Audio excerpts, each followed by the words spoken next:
You might not recognize him now because he's got a beard, but this is Dan Vasella, the CEO of Novartis up until about 3-4 years ago, who I met in Lake Zug in Switzerland, near his home. And then does anyone recognize this man?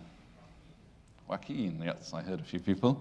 This is Joaquin Duarte. He is the worldwide chairman of Janssen, who I met just about 6 weeks ago now.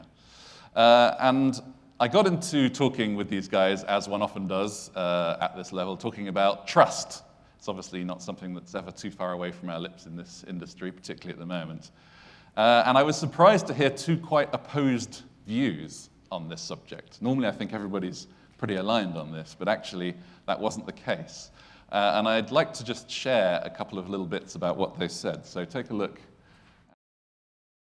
If you say knowledge is there and we should provide knowledge, but we're not a good, credible source for many instances of knowledge. We have in the R&D area, we certainly, with the publications, we contribute to the knowledge pool, and we profit from the knowledge pool.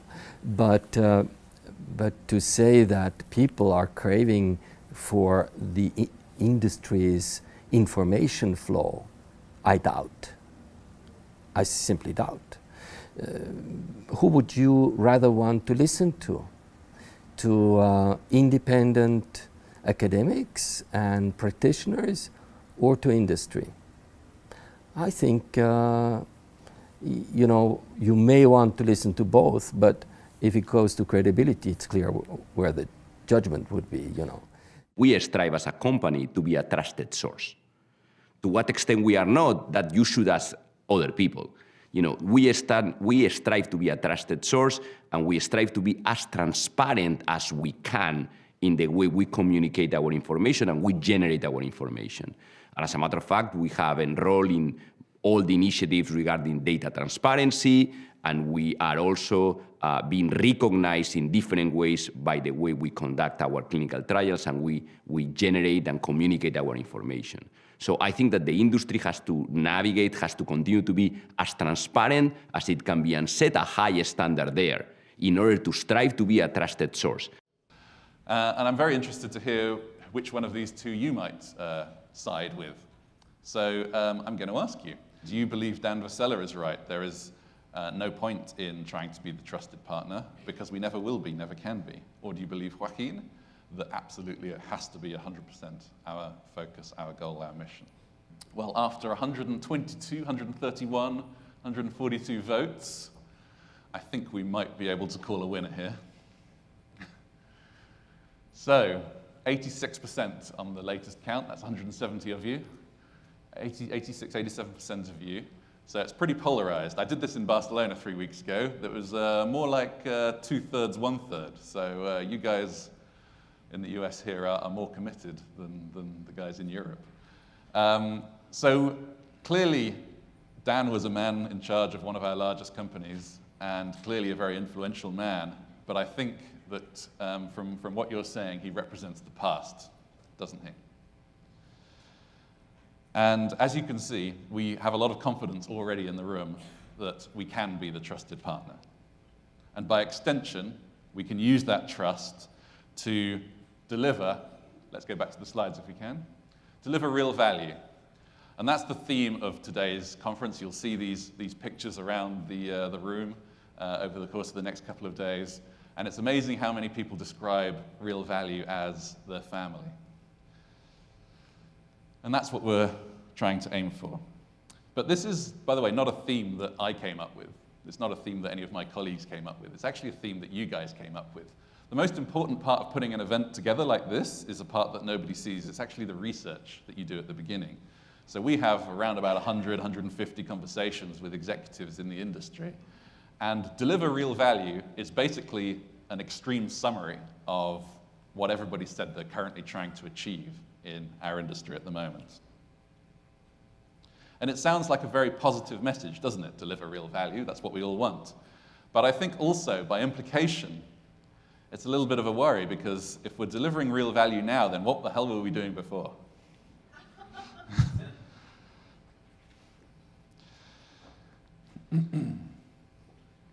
A few of you will be familiar with this, the law of diminishing returns. It's a very easy concept to understand, particularly if you work in the oil industry. Obviously, the first oil, the big oil fields, the ones near the surface, are the ones that you go and find first. Oil is plentiful and cheap. You will go and buy a car. Later on, of course, when those ones are drained, it becomes far harder. We're going for the more difficult sources, and it's more expensive. We have to invest in extraction technology that's going to get that stuff out of the ground. And it doesn't feel like we have a similar situation in pharma, because we don't have, you can't imagine running out of pills anytime soon, can you? But actually, we have something very, very similar, and indeed most industries do. You'll be familiar with this concept of peak oil. Most people think we've already hit the top of this. Oil's going to run out, right? Or is it? Oil's not going to run out. What's going to happen is it's going to become more and more expensive to extract it. It's never going to fully run out. And likewise, in pharma, when we have a medicine, every new medicine that comes to market offers only an incremental value above and beyond what has existed before. It's harder and harder, despite the increasing investment in R&D, for us to actually come up with increased value. And this law of diminishing returns is one that is almost impossible to escape. And it's one of the reasons why our R&D has not, unfortunately, been as productive as we would like it to be. And despite the great advances and the great news stories we hear in so many areas, it's going to find it's fighting a losing battle. But what happens when we run out of oil? Do we all stop using the energy? Do we all reduce our consumption? Obviously not. What happens is that we have substitutes coming in. We have alternatives, wind, hydro, solar, shell, all sorts of different things that I could have put on this diagram. So we replace it. So it's not the case that when we run out of one thing, we have no option. A few people on this stage, including myself last year, showed Erum's law. Are you familiar? Have you heard of Erum's law? It's the opposite of Moore's law. It's the exponential decline of our productivity. This is a similar graph showing the average rate of return in R&D over the last, 30 years. And as you can see, it's already below the cost of capital on average. It's already not worth doing R&D on average, as shocking as that might sound. And it's not long before it's actually below the cost of any return whatsoever. So it might feel like I've taken you from a very positive message all about delivering value, and I've now depressed you all. What a way to start a conference. That's really smart, isn't it? It doesn't have to be depressing. I think the key thing that we have to learn and recognize is that same phrase that we've all heard before. It's not the strongest of the species that survives, nor the most intelligent, but that which is most adaptable to change. And change can happen. What have the oil industry done? 20 years ago, it would have been unthinkable, even laughable, to see a major oil company's logo on a wind turbine. Nowadays, that is the predominant force in energy production. That is the fast-growing area. That is what these companies have had to do in order to ensure that they stay relevant in a peak oil situation. And if there's one thing that I want you to understand and feel in the opening of this conference is a sense of urgency.